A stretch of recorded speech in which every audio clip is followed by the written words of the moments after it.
This is the Segovia Show.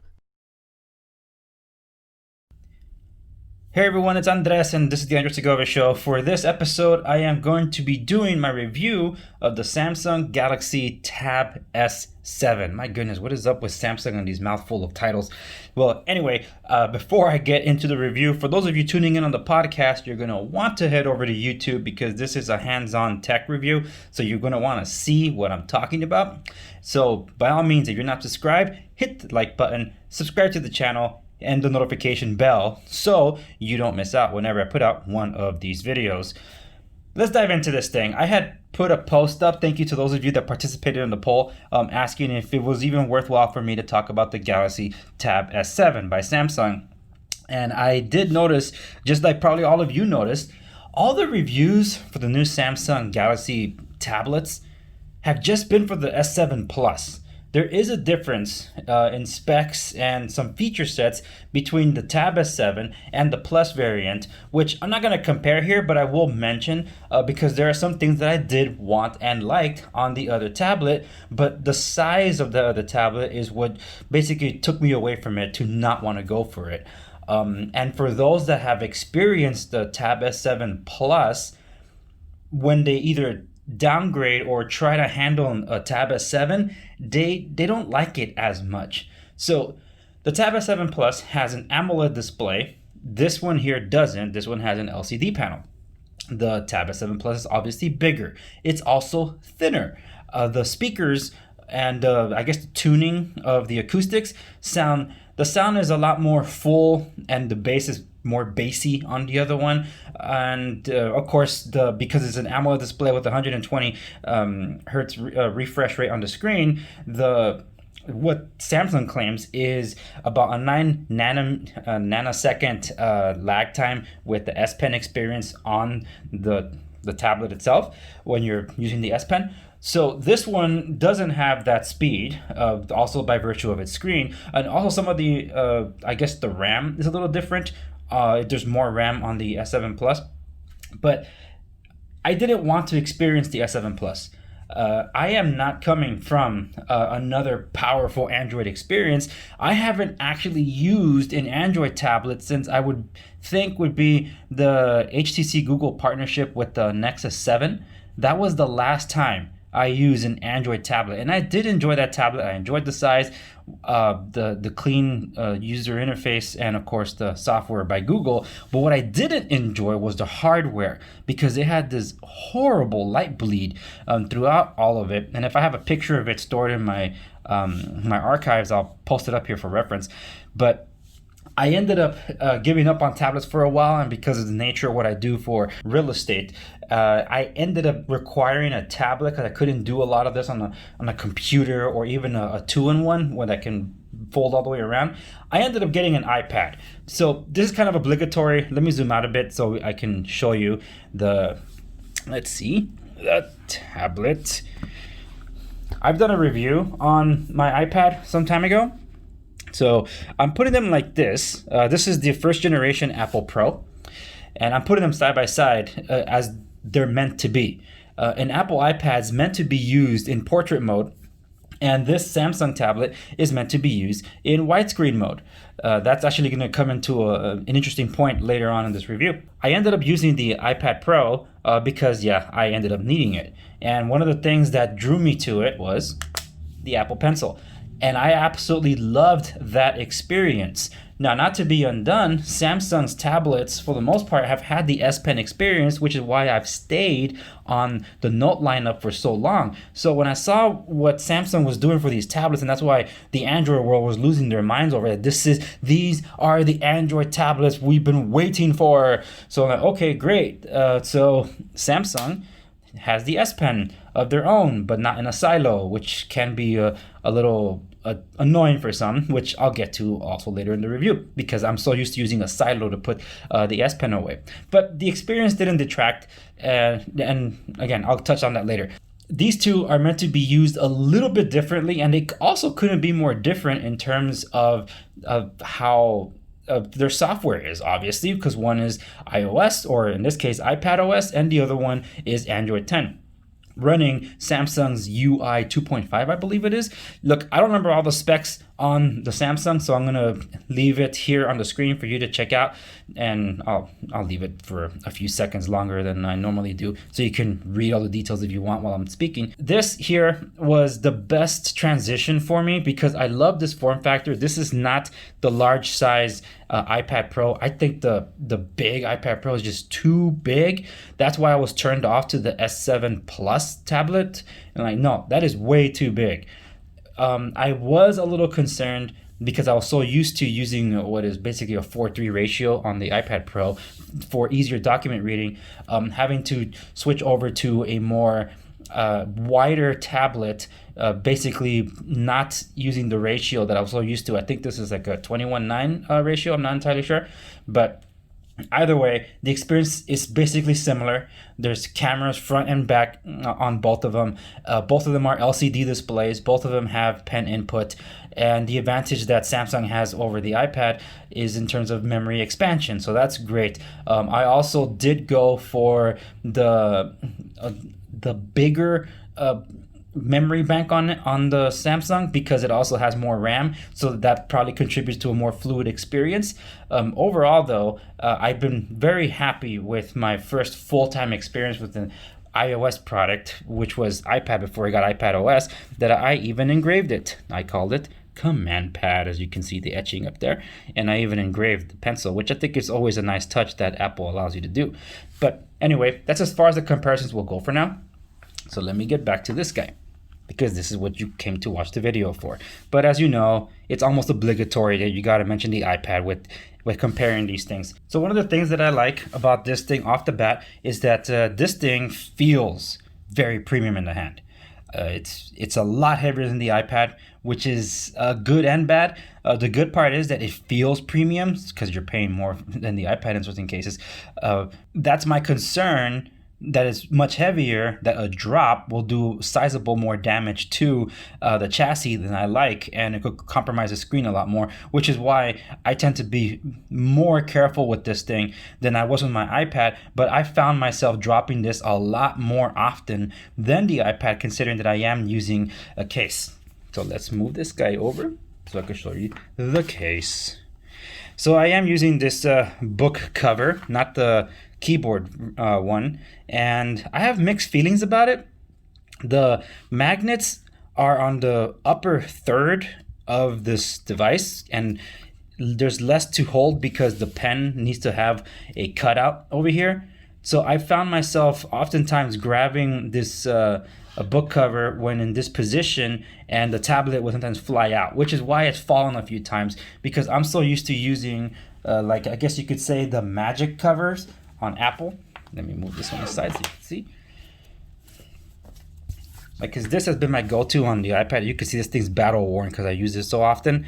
So I've used this thing. Look how yucky that is. This is years worth of use, by the way. I got it on Amazon for like $10 and it's held up really well. Well, this thing has done a better job in holding the iPad, in my experience, than this thing has. And I thought this was going to do a better job. But as you can see, when you have just this much literally holding the iPad, the Samsung, when you kind of have it pitched up, versus the entirety of the backing that's being held by at least 4 corners in terms of magnets, yeah, there's going to be some sway. So I have had some experiences where I've dropped the tablet accidentally because I grabbed this thing awkwardly, and I haven't liked that. So that Magic Keyboard thing, or the cover, I actually ordered one for my Samsung that hasn't arrived as of this video. So I'm looking forward to testing that to see if it'll hold better than this thing. But what I do like about this thing, though, is that you can put it in 2 different positions. As you can see here, they laid it out. And also you can store the S Pen away right here. That also is another problem, though. The battery life on the S Pen feels a lot less than the battery life on the iPad Pencil, which is annoying because I found myself several times realizing that, oh, the pen is dead. And then the software will tell me, hey, where's your pen? Like, it's right here, but it won't charge. Because sometimes I store the pen away like this, so I could have easier access to it. but the pen is dead. So I don't even know. So when I try to use some of the features of the S Pen, like in terms of Bluetooth, I can't. It's dead. So it's got to charge. It charges relatively okay speeds. Not much that I expected for that. But I gotta say, for someone that's been using an S Pen for years, I'm not used to that. I'm not used to an S Pen requiring a charge and then not having the features enabled because the battery is dead. So I haven't liked that. Now, what I have enjoyed about this, just like I have with the iPad, has been, well, let's compare the sizes. So, once again, got to bring out the obligatory iPad Pro. Again, this is the first generation. So let me put these guys like screen to screen. I prefer the iPad's width, but I also understand why this one is in that like more widescreen form factor. So here we have just how much wider the Tab S7 is compared to the iPad. So the experience that I have using the Samsung is that I do gravitate towards using it in landscape mode. When I use the iPad, obviously I want to use it in portrait mode because that's just the way it looks. Now, what I also like is that these both were using USB Type-Cs. They both have 4 speakers flanking each of the sides right there. So I do like that. The cameras on the S7, well, these are tablet cameras, but I have enjoyed using the camera on the iPad. Obviously, content creation for me is better on the Samsung because I could seamlessly connect them to any stores that I use, especially Google and Google Drive and OneDrive. You can't really do that on an iPad with that deep integration because Apple has a walled garden. But let's see, there's a fingerprint scanner right here. So it doesn't have the on-display fingerprint scan. Oops, sorry, that's the SIM tray, the memory SD card tray. This is the fingerprint scanner here. So I'm looking at the camera instead of the actual device. So it's right there. I like the, you can't really see, maybe, oh, there it is. There's some little flashy trim that they put there so you can differentiate what's what. In terms of the iPad Pro, this one didn't have any kind of fingerprint scanner, no Touch ID. They got rid of it, as you can see. But what they do have was Face ID, which works a heck of a lot better than the Face Unlock on the Samsung. Now, once again, let's get back to the Samsung tablet, tuned by AKG. I like the vibrant display. This is I trusted Samsung to do a good job with LCD, and they don't disappoint. At first, I noticed a little bit of light bleed when I was setting it up, but I don't notice it as much anymore. That might have more to do with either this the wallpaper I chose for it, or maybe that was just like the setup screen making it look like that. I'm not entirely sure, but that's just the way it appeared for me. So overall, I don't think I have anything to walk through in terms of the software, how impressive it is or whatever. I'll just tell you about the features that I do enjoy. I do like that they still left the whole edge of features for the device here. You see the little air command button right here for the S Pen. It's there. You could add more shortcuts and stuff, but that button disappears when the battery dies on this guy because it doesn't think that you have an S Pen anymore, which is annoying. And speaking of S Pen, so you can put it on the top there like that, but if you put it on the back, it'll give you that, like the Apple Pencil icon to show you that it's charging. So it's fully charged, so yippee. But one of the things I enjoyed the best about this and using the feature set has been the camera being placed right there where I would normally do my video conferencing. So it's very convenient, and it's made for taking and creating videos a lot better because it's easier to stand it up on a landscape mode instead of portrait mode. And yeah, and I've enjoyed using the front-facing camera on this guy, so that's pretty much that. Anyway, I'm gonna go back to the back as I finish my commentary on this because quite honestly, there's just a lot of reflection in the room that I'm filming in today. Unfortunately, we've been hit by big time wildfires just in the past couple of days here in the northern Orange County, and the office is just choked up with smoke. So I decided to film this from my workout area in my home. Like I said, I have enjoyed using this. I've already told you my gripes about using this thing. like the hit or miss, you actually have to put the pointing position up to the camera module. Otherwise, it won't connect right, and it probably won't charge all the way sometimes. So the magnets have to be specific to that. I didn't have that issue with the iPad. I could have put the pen up or down on the side. So long as it was connected to the side, it would charge. At least that's been my experience. And as I mentioned, I haven't liked having a cart, something so heavy around. As I've been told, the S7 Plus is supposed to be around, it's probably like lighter than this one, or maybe they just think it is because it is technically thinner and the weight distribution is spread across a lot more canvas than this one is. But I have enjoyed the premium feel of this device. I have not enjoyed the battery life. So if I'm gonna give like the pros and cons to this, let me see. I could lay them out here. I didn't make a list of them, so let me just rapid spitfire the ones that come to mind. The pros: the display is beautiful. The hardware and build quality are top notch. That's two. A third one would be the S Pen experience. It's exactly what I expected. I think of this as a bigger Note, which is actually a really good thing. I have enjoyed the fluid software experience, even with Samsung UI. No lags in that sense.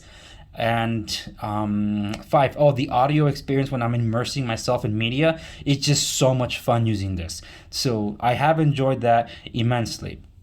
Oh, and of course, I guess a bonus pro would be expandable memory. Now, I think this is 128 gigabytes, which that model does bring 2 more gigabytes of RAM than the base model. Again, I have left the specs at the beginning of this video, so if it laid out there, great. If it didn't prove it, then I'll put in subtitles here that I was wrong and correct myself. But that's what I recall. That's why I went for a more spec'd out model, but I didn't go all the way up for the more expensive one. These antenna bands are probably just for the Wi-Fi, because this one does not have LTE or 5G support. So that's that. Okay. Number 6 would be the cameras. I love where they're placed, both front and back. They've been really good for what I've been using them, and that's what I come to expect from tablet cameras. Just the bare minimum, but these do feel a lot better. I don't feel like, man, I should have taken it with my phone. No, I'm happy with what these cameras have done, particularly the front-facing camera when I'm doing video conferencing or selfie videos for vlogging and stuff like that. So those are 7 pros. Let's talk cons. Con number 1. Back to the S Pen. I don't like that the battery life just dies out so quickly, and I always forget that I have to put it in this position for the pen to charge, because when I'm carting it around in the cover, I don't like putting it up here because it'll just fall out and I probably wouldn't notice. That's why I have to put it in the middle. So if I put my tablet away and the pen is in the middle, overnight the S Pen dies. So in the morning, and I try to reach for it and I try to use it, it's dead. So that's what I mean about inconvenience there. So that's con 1. Con number 2, back to the actual design of this thing, which is something I praise, right? But the edges are so sharp that they dig into your palms, because this is such a heavy brick of a device that you're almost obligated to use it with a case, so you wouldn't feel like it's really scraping up against you. Because I kid you not, these chassis is actually pretty sharp. There's no joke there. They're pretty sharp. So that's a knock on the hardware in that sense. And also the fact that with the cover, it doesn't really hold all that well. When you notice, that's how much of the device is being held by the cover when you have it open. And if just that's holding this heavy thing, odds are you'll probably experience it like I did. This is going to keep falling out. 3. Con number 3, I mentioned battery life. Oh my goodness. I'm so used to the standby time on the iPad that I've been using for years. I've been so disappointed with the battery life on this device, and it's something I come to expect from Android.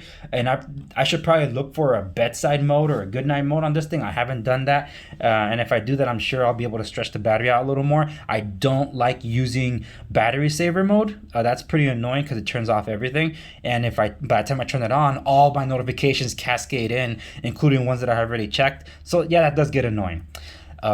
Con number 4, back to the display. I'm not going to turn it around though because of the whole reflection. So the con for the screen is that technically this thing is 120 megahertz capable. In fact, let me see if I could pull it up. Just a moment and I'll edit this out. Right here, under motion smoothness, you can choose, let's see, let's brighten it up a little more. you can choose 60 hertz or 120 hertz. And I have it at adaptive. Get smoother animation and scrolling by automatically adjusting your screen refresh rate up to 120 hertz. Or standard, get longer battery life with a 60 hertz screen refresh rate. I have used this one with just the standard applied, and I have not been happy with the battery life. So I'm like, you know what? I'm just gonna switch to adaptive anyway then. So I'll use that, and I have auto brightness for this one. So for adaptive, I haven't noticed that smoother scrolling experience with the 120, and I haven't really seen anything that utilizes the 120, which is why I'm wondering, am I spending more battery just for nothing? Because I haven't experienced that, and everybody talks about how much smoother 120 is over 60, that once you experience that refresh rate, you're not gonna want to go back to 60. And since this one's capable of it, I'm like, why not use it? So I'm just gonna have it adaptive until I feel like I've experienced it. But until then, I don't think I have. Okay, I lost track of my cons. So con number 1 was the S Pen. Number 2 was the design and the weight of it, right? Number 3 was the battery life. Number 4 was the display. What's my next over? Oh, yeah, number 5 would be the actual user experience when it comes to split screen. I've been having such a hard time trying to get the split screen mode to work on this properly. I've actually messed around with Good Lock. Are you guys familiar with Good Lock? It's these extra feature sets, like power tools you can get for a Samsung device that is part of an approved list, where you can add new features to it. So actually, I'll pull that up. This is Good Lock. Good Lock gives you new features like Lock Start, Quick Start, Task Changer, Multi-Star, Navistar, the Home Up, so you can change your One UI experience, and North Star. So when I do this, this is how I have my my apps viewable here. If I had my note to be able to show you, I actually have a more of a list, so I can go through all of them, as opposed to this one where it's more of a carousel. So if I start opening other apps and then start doing this, they'll open like these cards, and you can actually control how they look based on what happened to Good Lock server. Okay, so I'm having some server issues there, probably because it's on airplane mode. But yeah, so there's different features that you can customize your tablet to make it feel like your own device, and I do like that part. But I have not been able to properly get, say, apps to like split screen. They'll do a pop-up view, so they'll either do like little windows and they just float around like floating windows, or they'll be like dots, and that annoys me. And one of the things I do like but hasn't worked out in my favor was kind of forcing apps that are not yet capable of doing a split screen to do split screen. So that I was trying to have Instagram behave that way. It's been a hit or miss. More misses than hits. So just FYI there. But I have enjoyed having some of those options to be able to use. Okay, so that's 5 cons so far. So far there's pros, more pros than there are cons. You know what? I can't really think of anything else directly with this device. I've been happy overall.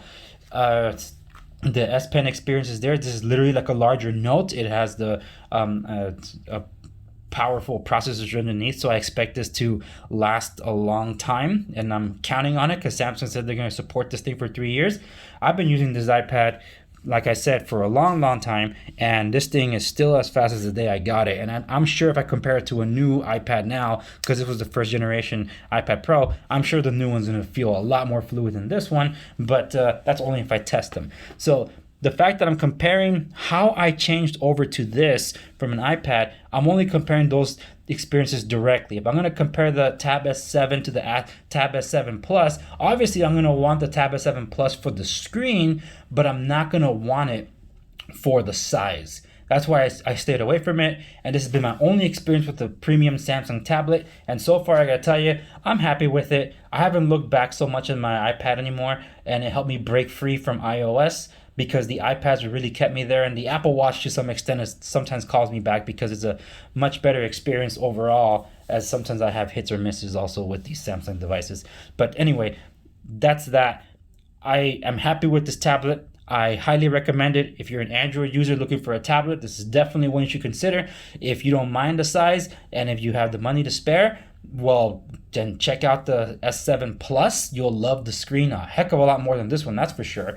But if you're split between an iPad and a Samsung, just remember that you can expand the memory on a Samsung device, something you cannot do on any Apple device.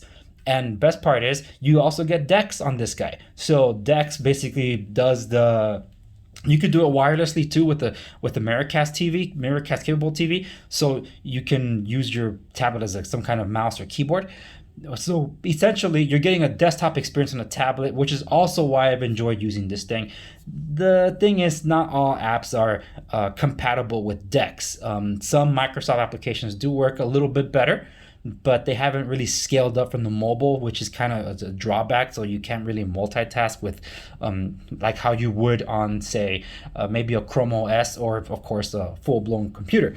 But anyway, the point is that at least you have it there if you want to use it. So it's better that you have the options, you have the control to customize it, as opposed to a software company telling you how they want you to use it and how they want it to look. It's like, well, if it's mine, why can't I do something that I want with it? That's what I've enjoyed about the freedom of Android. And the fact that this thing can work, you can pair it up with your Samsung devices. And I use Samsung Flow. I also use the Samsung feature where basically everything talks to each other. So if my phone is ringing, I can answer it on my watch or I can answer it on my tablet, just like you would on an iPad device if you had an iPhone and an Apple Watch. All three can ring, or even your computer, and you can answer anywhere there. And because I use your phone on Microsoft Windows, everything is connected, which is awesome. So I basically have mimicked that Apple unification on a Windows-based level, and no one has done it better than Samsung. That's why I've appreciated it. And using this with OneNote, it's been the greatest experience because Microsoft has always done more to tweak their OneNote software for the S Pen than anyone else. And I gotta give credit to what they've done for the Apple Pencil too, because they've done a similar experience there. And those are the best ways for me to add to note take on devices that are not Surface products. So just throwing it out there. This one's a big win. You want to check it out for yourself, definitely do. And if you're thinking about getting this for a loved one for the upcoming Christmas season, then boom, you just got options. It's just a matter of, will they mind something bigger, something smaller? But if you're going to make them compare screens, oh man, AMOLED is going to win every time. So just FYI about that one. I just got a phone call that interrupted that, but let's get back to it. I was wrapping it up, right? So once again, just thank you so much for watching this video. Remember to like, share, and subscribe to stay in the know. And for those of you listening on the podcast, thank you so much for faithfully listening there. Stay tuned for more episodes that are coming your way. But if you haven't yet subscribed to YouTube, by all means, please do, because every now and then I'll do tech videos that drop there first before they become packaged as audio podcast later on. And honestly, a lot of this tends to be more visual anyway. And for those of you that are not yet following me on Instagram, I suggest you do, because every now and then I do giveaways on Instagram, and it's behind the scenes stuff about who I am and what I do outside of the norm on YouTube and even the podcast. Anyway, that does it for this one. Thank you so much for watching. I'll see you on the next one.